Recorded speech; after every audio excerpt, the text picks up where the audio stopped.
As the first pale light touches the thatched rooftops of the village, the world is still half asleep.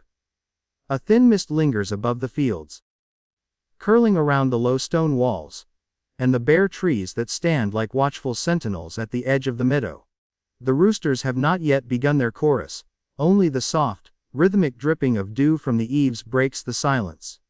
Somewhere, beyond the stream, a wooden door creaks open.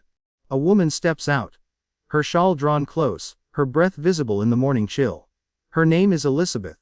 Though few say it aloud now, most call her simply the woman by the edge of the woods.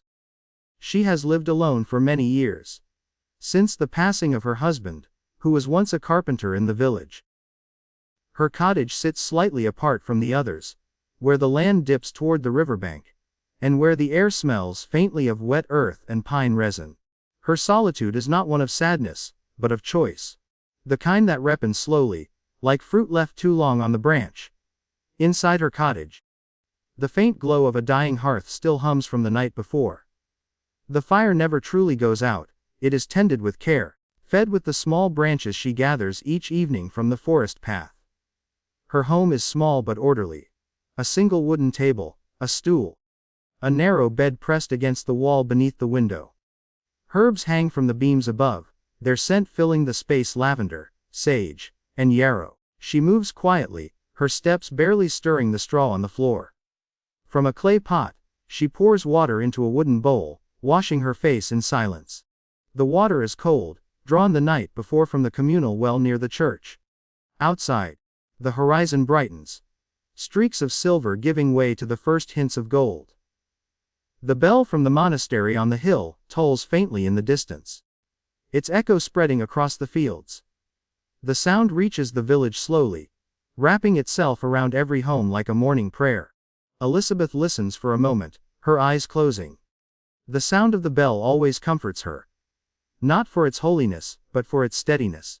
It marks the passing of another day, another quiet beginning. Down in the main lane, life stirs. A woman named Agnes, round-cheeked and steady-handed, steps from her cottage with a wooden bucket. Her apron is patched in several places, but clean. She nods toward the few others emerging from their doors, their faces softened by sleep. The faint smell of bread baking wafts from somewhere, perhaps from old Marta's oven, where she always begins her kneading before sunrise. The village is small, no more than 30 families. Most living in cottages built from wattle and daub. Wooden frames filled with clay and straw, whitewashed and roofed with bundles of thatch. Chickens wander freely, their claws scratching the dirt in search of grain. A cat slinks along a stone wall, tail flicking lazily. Life here moves slowly, predictably, like the turning of the seasons. The rhythm of labor is the same as it was in their mother's time, and their mothers, before them. Fetch water, tend the fire, bake the bread, care for the animals, mend the clothes. The village's women are the pulse of this place. And those who live alone, though few, are watched with a mix of curiosity and quiet respect. Near the edge of the forest stands another small cottage. This one belongs to Sister Alena, a woman once of the abbey, now living apart from it by her own wish. She spends her days copying texts for the monks. Letters, accounts, prayers. Her script small and neat. She knows Latin better than most men of the parish. And though her life is solitary, she is never idle. Her mornings begin with silence. She kneels for a brief prayer, then sits by the small desk near her window, where a single candle has burned down to its stub. Her inkpot, made from a hollowed gourd, sits ready beside her quill. When the sun rises fully, she puts on her gray wool cloak and steps outside. The frost crunches under her boots. In her garden, neat rows of winter herbs rest under straw covering, rosemary, thyme, and rue. She inspects them carefully, touching each leaf as though greeting an old friend. The air is cool and filled with quiet. Only the distant murmur of the river can be heard, soft and steady. By now, the village has awakened. Children chase each other past the church gate, their laughter carrying through the crisp air. The blacksmith's forge glows faintly orange, smoke rising in a thin ribbon toward the sky. Somewhere, a dog barks and a woman scolds it from a window. Elisabeth returns from her morning walk with her basket half full of herbs and moss. things she will later dry by the hearth. She walks slowly, watching the sunlight fall across the thatch of her roof, listening to the small sounds of her world, the cooing of pigeons, the splash of a bucket in the well, the clatter of a wooden door closing. There is intelligence in her quiet. A sort that does not announce itself, but reveals itself in the smallest choices. The way she saves rainwater in clay jars, how she keeps dried berries through winter, how she writes small notes on scraps of parchment, recording the times when the herbs bloom or fade. She does not need company to think. The village often wonders what she does with all her hours. But her mind is always full, though her mouth is rarely open. As the morning stretches on, the village hums with calm industry. Women carry baskets of grain to the mill, where the slow groaning of the wheel echoes through the valley. A donkey trudges past with bundles of firewood strapped to its sides. Smoke rises from every chimney now, thin gray lines dissolving into the blue. Inside each home, there is work, and within that work, a quiet dignity. Old Marta turns her dough on the floured table, her arms strong from years of kneading. Beside her, her granddaughter hums softly, arranging kindling by the hearth. Across the lane, a tailor mends a tear in a wool cloak, while his wife spins flax into thread. The rhythm of their movements is almost musical, the sound of a world that knows no haste. And somewhere, beyond all this small noise, Elisabeth sits by her window, needle in hand, repairing the hem of her own dress. The fabric is rough but sturdy, dyed with crushed walnut shells to a soft brown. A cup of thin ale sits by her elbow, and beside it, a small loaf of bread. She works slowly, pausing often to gaze outside, where the shadows of clouds pass over the fields. Meanwhile, in the distant abbey, Sister Alena's candle has burned low again. She dips her quill into the ink and begins a new line. In silentio et spe erit fortitudo vestra. In silence and hope shall be your strength. She pauses, letting the words settle. Then looks out toward the forest. She has always believed that solitude sharpens the mind, that in quiet, one hears the world more clearly. Her tiny cell smells faintly of wax and parchment. A loaf of coarse bread rests on a shelf beside a wooden cup of honeyed water. The floor is swept clean, and the air is still. It is here, in this unremarkable simplicity, that her thoughts unfold like parchment, slow, deliberate, full of life. By midday, the sun sits high over the fields. The mist has lifted entirely, revealing the village in all its quiet ordinariness. A cluster of homes, a church spire, smoke, fields, and beyond them, the woods stretching dark and deep. The women of the village move like the hands of a clock, steady, unhurried. Their lives are woven with small tasks that together make something enduring. And among them, the ones who live alone, who read, who keep notes, who grow herbs, carry a wisdom that others may not name but quietly feel. It is not terrifying in the way of fear, but in the way of depth, the kind of intelligence that looks too deeply, too calmly, into the nature of things. They are content to be unseen, to watch, to know, and to exist quietly. By the time the sun has climbed above the distant ridge, the mist has long dissolved. The village is fully awake now.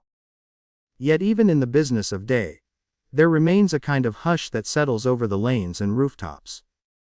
A rhythm so steady that it feels like breathing. Each house hums softly with its own sound, the whisper of cloth being folded, the creak of a wooden spoon in a pot, the cluck of hens calling to their chicks. In the midst of these familiar noises, life unfolds in small, deliberate patterns. For the women who live alone, the day begins not with conversation, but with movement, the gentle tasks that mark the hours like prayer beads. Elisabeth, the woman by the woods, spends the late morning near her garden. The soil here is dark and rich, fed by years of fallen leaves and ash from her hearth. She kneels in the dirt with quiet hands, turning the soil where her onions grow. The scent of earth is damp and cool. A robin hops near her elbow, watching for worms. Around her, the garden is simple but abundant. Cabbage, leeks, garlic, and herbs grow in uneven rows, bordered by low stones that she set there herself. Along the edge of the path, she has planted marigolds, not for beauty, though they are bright as gold coins, but because their scent keeps away insects. As she works, her shawl slips down from her shoulders. The wool is worn thin at the edges, but she does not mind. She pauses, wipes her hands on her apron, and glances toward the far hill, where the monastery bell stands silent for now. There is no rush, no voice calling her inside. No one to share the midday meal. But she feels no lack. Her mind hums quietly with thought. Not about what might have been, but about what is. The pattern of leaves, the shift of the wind, the way the clouds drift slowly westward. Sometimes she speaks softly to herself. Not words of loneliness, but of noticing. She once said to the miller's wife, half in jest, "When the world speaks softly, one must whisper back." In the heart of the village, Agnes, the baker's widow, is at her hearth. Her cottage is filled with warmth and the scent of rising dough. The wooden table before her is dusted with flour. Her hands move with practiced ease as she folds and presses. Her cat sleeps near the fire, curled into a gray ball. Outside the open window, she hears the chatter of two girls fetching water, and the squeal of a cartwheel in need of oil. She hums softly. An old hymn her mother used to sing. When the loaves are ready, she slides them into the oven. A clay dome blackened from years of use. She wipes her brow and sits for a moment, gazing at the smoke curling from the chimney. Her solitude is not empty either. She fills it with rhythm, knead, bake, wash, mend, rest.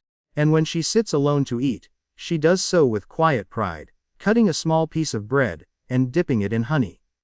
She has learned, like many women here, that to live alone is not to live lesser.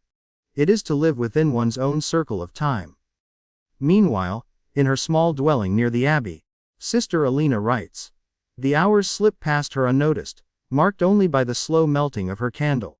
Her pen scratches softly. A whispering sound like a moth's wings.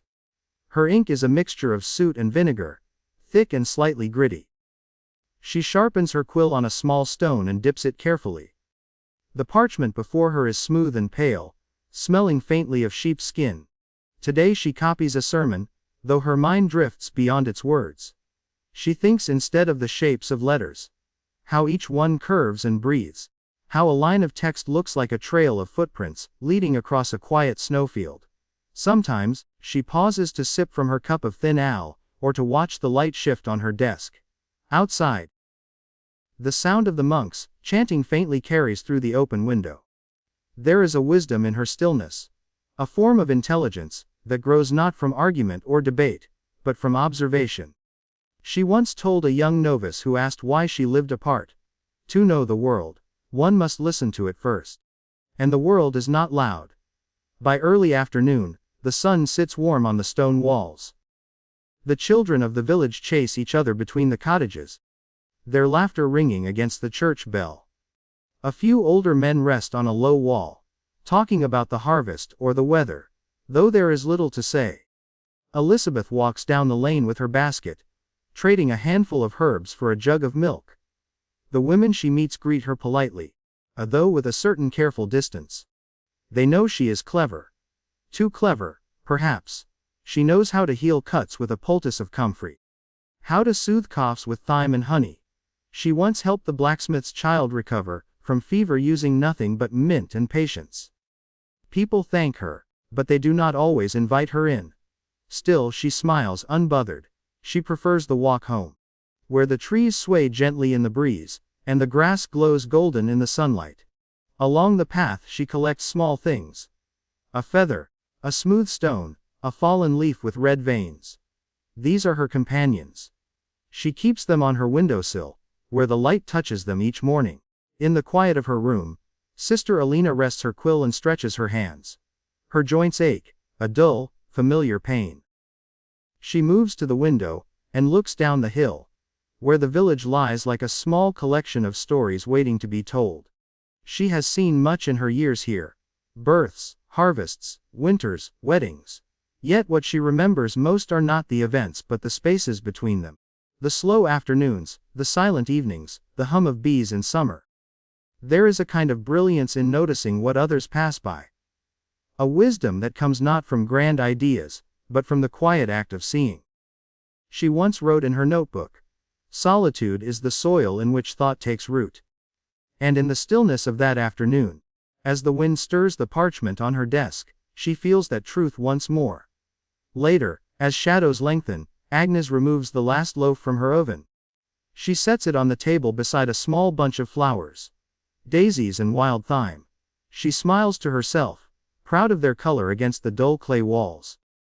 Through the open door, she can see a faint haze rising from the distant fields, where the farmers are burning stubble. The air smells of smoke and grain. The scent of another day nearing its end. She sits for a while, resting her elbows on the table. In the quiet, her thoughts wander to her youth, to the days when the house was full of noise. She does not miss it as much as she once thought she would. The silence now feels like an old friend who understands without needing to speak. Far off, the monastery bell rings for vespers. Its low, steady tone carries over the village, across the fields, and into the woods beyond. Elisabeth stops her work to listen. She always does. The sound lingers in the air long after the bell has ceased. A reminder that the day, too, is mortal. She steps inside her cottage, lighting a small taper from the hearth. The room glows softly. Gold on the wooden beams, on the clay jugs lined neatly along the shelf, on the basket of herbs by the door. Her cat stretches near the fire yawning. She pours a bit of water into a pot, adds a few leaves of sage, and sets it to warm. Dinner will be simple: a piece of bread, a slice of cheese, and this small herbal brew. As she waits, she hums quietly, not a tune from the church, but one she remembers from her mother, long ago. A song without words, only rising and falling like the breath of the earth. Outside, the air cools. The shadows of trees grow long across the fields. Somewhere, a dog barks, elsewhere, a child laughs. The day softens into its evening self, and as the first stars appear, faint and far apart, the women who live alone move through their homes, with the calm assurance of those who have learned to be their own company. They tidy their tables, fold their cloths, close their shutters. They watch the last light fade and think, not of loneliness, but of contentment. They have their thoughts, their memories, their quiet work, and that, for them, is enough. When dawn comes again, it arrives softly, as though afraid to disturb the peace of the world. Mist curls once more through the meadow, carrying the faint scent of damp grass and river water. The church bell tolls one slow note, and the sound spreads like ripples over still water. Inside her cottage, Elisabeth wakes before the light reaches her window. Her sleep is light, trained by years of habit. She rises, wraps her shawl around her shoulders, and opens the shutters. The morning air is cool and clean. Outside, dew clings to the herb leaves, small drops glimmering like tiny mirrors. She moves quietly about her space, rekindling the embers in her hearth. The first task of the day is always the same: prepare her tinctures. On the wooden shelf above her worktable sit rows of bottles and jars. Glass, clay, and pewter, each filled with something different. Chamomile for calm, willow bark for pain, thyme for the lungs, rosemary for memory. Her movements are unhurried, almost ceremonial. She crushes dried leaves with the back of a wooden spoon, the faint crackling sound blending with the murmur of the fire. When the mixture is ready, she pours boiling water over it, and watches the color bloom like ink and paper. As the scent fills the room, she breathes deeply. It is not just the making of medicine. It is a way of thinking, of understanding the world, through patience and care. To know herbs is to read the land itself, to sense what heals and what harms. In the nearby abbey, Sister Alena sits bent over a book of psalms. Her writing is steady, but her eyes flicker with thought. To copy a text is not mere repetition. It is meditation. Each word she writes, she reads, and in reading, she learns to listen. Her small room smells faintly of ink and wax. On the wall beside her desk hangs a small wooden cross, carved roughly by hand. Outside her narrow window, sparrows hop along the sill, their claws clicking softly against the stone. She knows the value of quiet learning. That knowledge does not always live in grand halls or among the powerful. Sometimes it rests here, in a single cell, in the steady hand of a woman writing by candlelight. There are things she understands that cannot be found in any book. The way the seasons shift the color of the river, the pattern of frost on the window, the rhythm of a mind left to its own silence. She once told a visiting monk who questioned her solitude, Some wisdom is too quiet to be shared in noise. Meanwhile, Agnes in the village bakes once more. Her oven has cooled from the night before, and she kneels beside it to stir the ashes. Outside, 2 children pass, carrying baskets of wool. They wave, and she smiles, offering them a small piece of yesterday's bread. Her intelligence shows in her hands. How she measures without measuring. How she knows the dough is ready not by sight, but by the feel of it under her palms. Years of repetition have taught her a kind of knowledge that cannot be written down. She can tell the coming of rain by the way the flower clumps, the mood of the fire by its color, the quality of the grain by its scent. It is a quiet brilliance. Not the kind that astonishes, but the kind that endures. Her neighbors sometimes ask her how she manages so well on her own. She always answers the same. The bread teaches patience, and patience teaches peace. As the morning unfolds, the village settles into its daily rhythm again. The men in the fields swing their scythes through the tall grass. The rhythmic swoosh of metal through stalks echoes faintly. The women draw water, spin wool, patch clothes, and tend to small gardens. The air hums with the simple music of living. Elisabeth leaves her cottage to gather herbs in the forest. She knows the paths well. Each turn, each clearing, each place where the wild garlic grows in clusters, and the mint creeps along the stream. Her basket hangs from her arm, half filled already with green. The forest is cool and dim beneath its canopy. Shafts of sunlight break through, striking the moss-covered ground in golden patches. The only sounds are her footsteps, the flutter of a bird's wings, and the occasional crackle of a twig. As she moves, she speaks softly to herself, noting what she sees. The way the elderflower blooms early this year, how the nettles grow thick near the water, how the foxglove bends in the wind. To others, it may seem she talks to the trees, but truly, she is taking notes, mental ones, for the work she does each evening. When she returns home, the day has warmed. Her small cottage smells faintly of rosemary and smoke. She empties her basket onto the table, and begins to sort. Each plant has its purpose, its story. She knows them as one knows old friends, not by name alone, but by feeling. As she works, she hums again, the same low, wordless melody that drifts through her home like a charm against silence. A knock comes at her door. It is Marta, the miller's wife, holding a small cloth bundle. "My husband's shoulder," Marta says softly. He strained it, turning the wheel. Elisabeth nods, her face calm. She motions for Marta to sit, while she prepares a small poultice. Crushed comfrey, a touch of goose fat, and a strip of linen. They speak little. The silence between them is not uncomfortable. When the remedy is ready, Elisabeth hands it over and gives quiet instructions. Marta thanks her, her eyes filled with the kind of gratitude that words can't fully carry. Before leaving, she hesitates. "You always know what to do," she says. Elisabeth smiles faintly. "No," she replies. "I only listen carefully." At the abbey, Sister Alena finishes her writing for the day, and takes out a small book of her own. One not meant for the monks' shelves. In it, she records her thoughts, short reflections, fragments of prayer, and observations. Knowledge is a kind of mercy. One page reads. It softens those who hold it, if they are wise. On another, there is strength in stillness.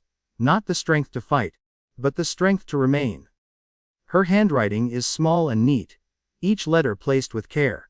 She writes not for fame or for teaching, but for herself. A record of thought, a map of her inner quiet. As afternoon fades, the village grows drowsy. The air grows thick with the scent of grass and baking bread. Children nap in the shade, chickens scratch lazily, and somewhere, a lute plays a slow tune. Elisabeth sits outside her cottage, mending a piece of cloth. Her hands move with the same care she gives to everything. Now and then she looks up to watch the clouds drift by, their shapes slow and soft. Her mind wanders, not to regrets or worries, but to small curiosities. Why some herbs bloom at night, why the stars seem brighter near the forest edge, why solitude feels so much like clarity. There is no fear in her isolation, only understanding. She has learned that to be alone is not to be empty, but to be filled differently. When evening comes, Sister Alena walks the path behind the abbey, where tall grass sways in the wind. The sun is sinking low, staining the sky with colors too faint to name. She walks slowly, her cloak brushing against the stalks, her hands clasped loosely in front of her. She thinks of all the women like herself. Those who choose the quiet path, who live not by loud voices, but by listening hearts. They are the keepers of memory, the watchers of time. She recalls a phrase from one of her copied texts: Sapientia in solitudine, wisdom dwells in solitude. It comforts her, because she feels it to be true. Wisdom, she has found, is not always learned through teaching, but through living. In the humble rhythm of ordinary days. In the patient waiting for the bread to rise. In the gentle noticing of how light falls on a wall. And so, as night deepens once more, these women settle into their small worlds. Elisabeth stirs her pot one last time, watching the herbs release their scent into the air. Agnes closes her shutters and blows out her candle. Her heart content after a day of steady work. Sister Alena kneels by her bed, and whispers a prayer for those who wander and those who rest. The world outside fades into quiet.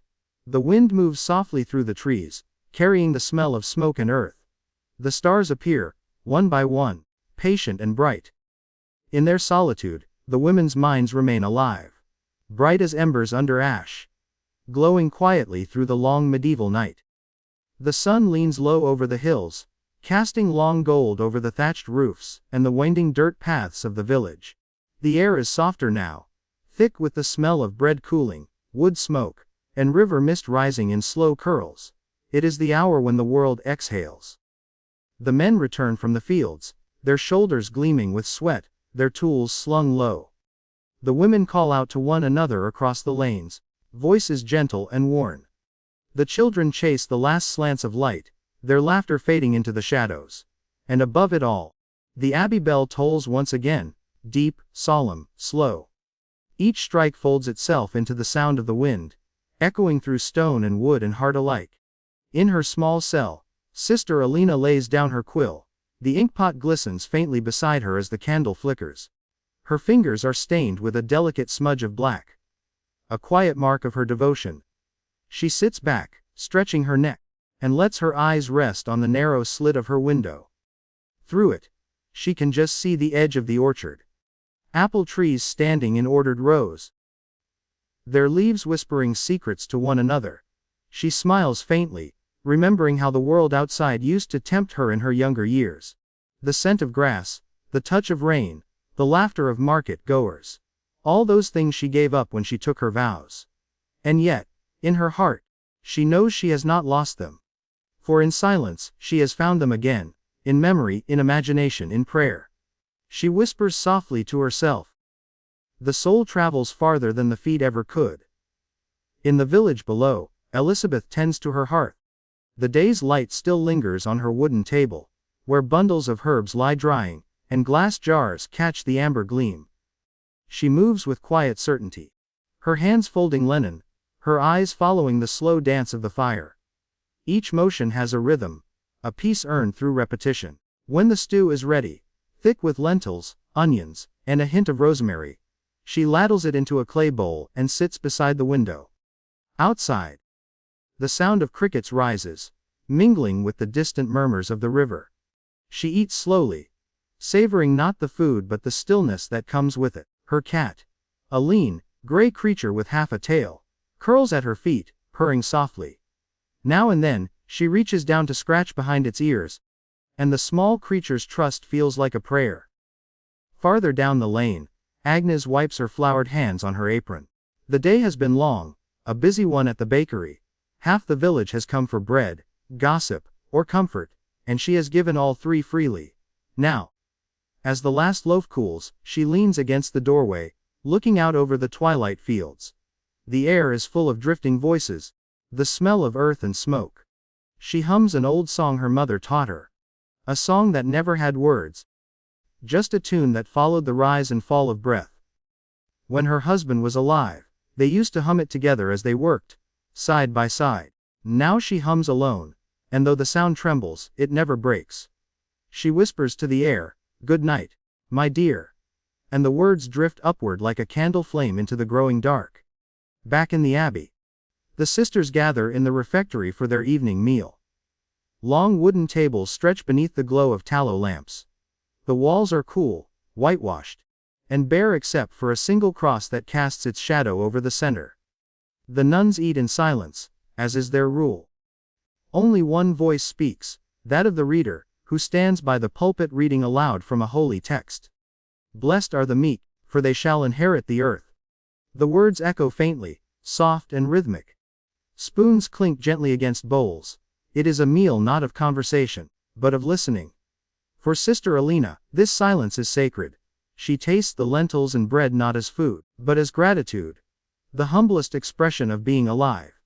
After the meal, the sisters rise, bow, and disperse into the dim hallways like drifting candles. Outside, the village sky darkens from gold to violet to blue. A thin mist begins to gather over the riverbanks, and the first stars appear. Elisabeth steps outside her cottage once more, a small lantern in hand. The path glimmers faintly in the light. As she walks toward the old willow tree by the stream. Her evening ritual. There, she kneels and places her palm on the damp ground. It is her way of greeting the earth, of reminding herself she belongs to it, and it to her. She closes her eyes and breathes, in and out. The wind touches her hair, the grass brushes her fingers. You are patient, she whispers to the earth. Teach me to be the same. When she rises, the moon has climbed above the trees, pale and watchful. She smiles faintly at it before turning back home. In another small corner of the world, Sister Alena lights her final candle of the night. She sits at her desk, opening her secret journal once more. On a fresh page, she writes, "There is holiness in ordinary hours." She pauses, then adds beneath it, "The world does not notice quiet women. But quiet women notice the world." Her hand trembles slightly as she writes. Not with weakness, but with feeling. When she finishes, she blows gently on the ink to dry it, then closes the book and presses her hand against its cover, as though sealing a prayer within. The candle flickers low. The shadows rise and fall like gentle tides on the wall. Before she sleeps, she kneels at the foot of her bed, and whispers the names of those she has prayed for. The sick, the poor, the lonely, and yes, even those who wronged her. Forgive us all, she murmurs, for we are all learning how to love.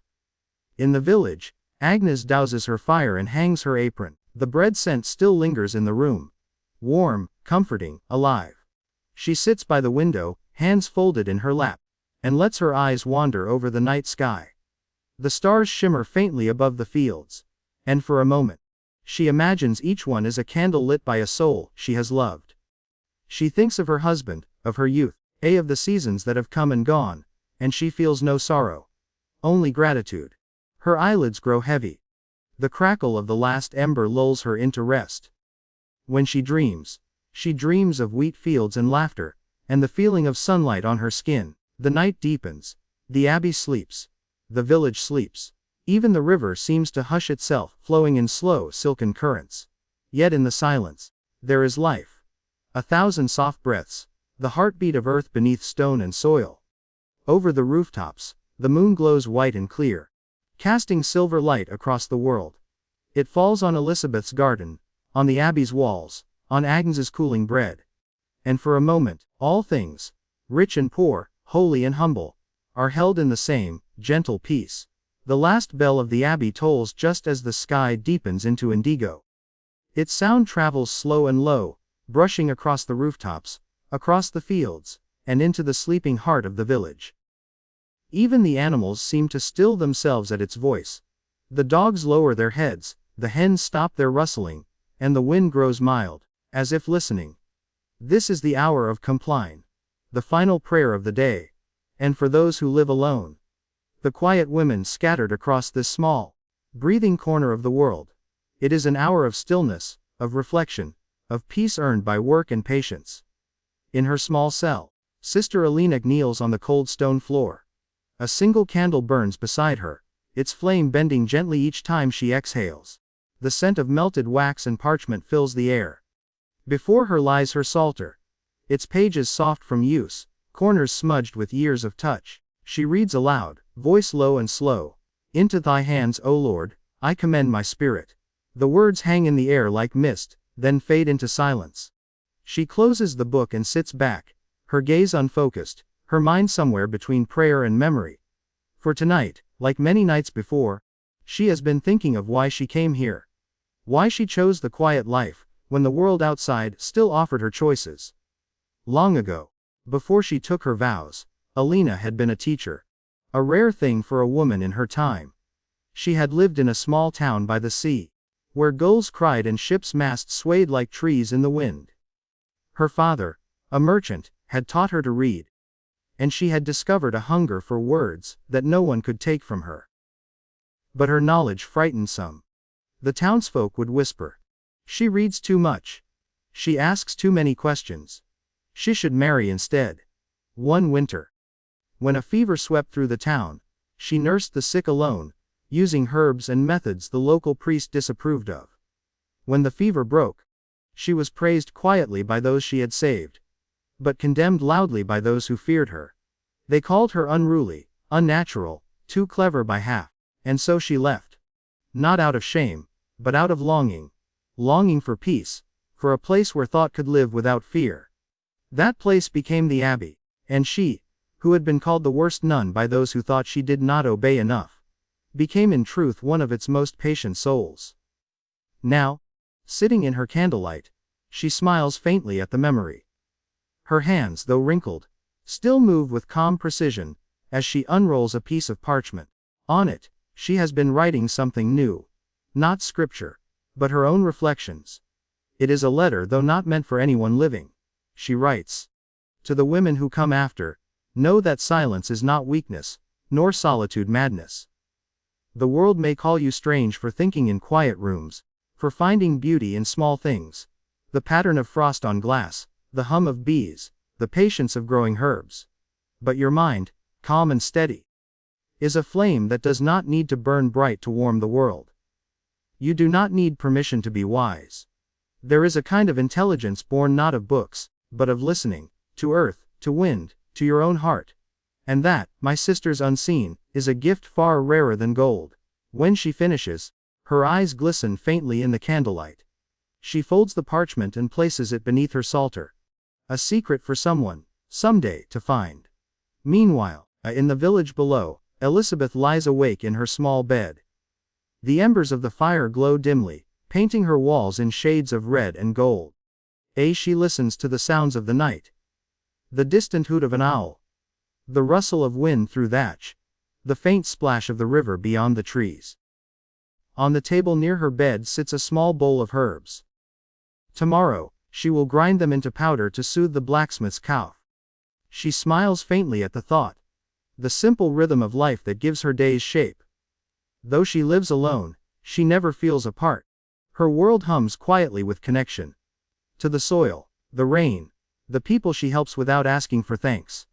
She turns on her side and whispers, "Good night, world," as though speaking to an old friend. And in a way she is. Agnes too is awake, though only just. Her head nods slowly as she sits by the dying fire. A half-finished shawl rests in her lap, the knitting needles slipping loose from her fingers.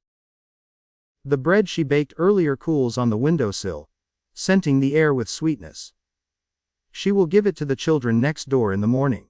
In her drowsy thoughts, she thinks of her youth, of the market days, of laughter and dances, of how she once feared being alone. But now, solitude feels like a warm shawl around her shoulders. It is not loneliness. It is a steady peace. The peace that comes when one's own company is enough. Her eyes close, and she dreams of kneading dough beneath a spring sun, her hands young again, her laughter echoing through a field of wildflowers. Outside, the moon has risen high. Its pale light spreads across the fields like milk poured over dark cloth. The river glimmers faintly, the rooftops shine silver. Even the air seems slower, thick with sleep, with quiet, with the soft pulse of the world resting. At the edge of the forest, a fox slips silently between the trees. An owl calls once, then is still. Somewhere, water drips from a roof into a wooden bucket. Plink, plink, a plink. A steady rhythm that could almost be a lullaby. The abbey stands dark except for one faint glow. Sister Alena's candle. She is still awake, her thoughts wandering like smoke. Before she finally lies down, She whispers one last prayer. Bless the women who walk alone, who think, and work, and dream. Let them not be feared, but understood. Let their minds be seen as the gift they are. Then she blows out the candle. The flame gutters. Then dies, leaving only the quiet sound of her breathing. The night deepens to its gentlest point. That soft, a breathless hour when even the stars seem to sleep. Inside every cottage, the same small rituals unfold, the shutter closed, the blanket pulled up, the fire embers fading to ash. A sigh, a rustle, the hush of dreams.